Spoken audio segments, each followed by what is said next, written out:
এসো এসো আলাপ করাই বঙ্গবাবুর সঙ্গে। বঙ্গবাবু নামটি বটে, থাকে না কো বঙ্গে। বঙ্গবাবুর ভাইটি শ্রীমান বিহারীলাল পাত্র। বঙ্গদেশের স্কুলে এক পড়ান তিনি ছাত্র। হঠাৎ সেদিন বঙ্গবাবু মাথায় নিয়ে ভাবনা, ভায়ার কাছে লেখেন চিঠি, থাকেন যিনি পাবনা। বঙ্গ আমি বিহার দেশে কাটাই চিরকালটা। বিহারি তুই বঙ্গে থাকিস, ব্যাপারটা যে পাল্টা।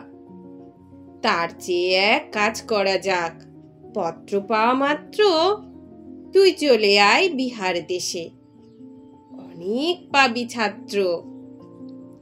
আমি এবার ছাড়তে যে চাই বিহারবাসীর সঙ্গ। বিহারি থাক বিহার দেশে, বঙ্গ দেশে বঙ্গ।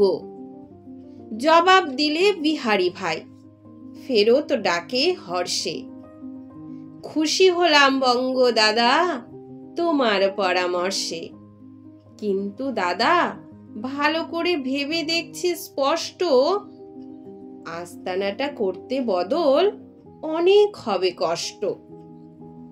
সংসারটি সোজা তো নয়, অনেক কাচ্চা বাচ্চা। এদের নিয়ে টানাটানি হাঙ্গামাসে আচ্ছা।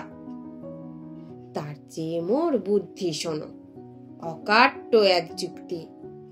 নামটি মোরা বদলে ফেলে দায় থেকে পাই মুক্তি। তুমি হবে বিহারীলাল, বিহার দেশেই থাকবে। বঙ্গ নামে বন্ধুরা মোর এবার থেকে ডাকবে। চুকে যাবে ঝঞ্ঝাট সব, বাঁচবে অনেক খরচা। একটি প্যাচেই খুঁজবে এবার বঙ্গ বিহার চর্চা।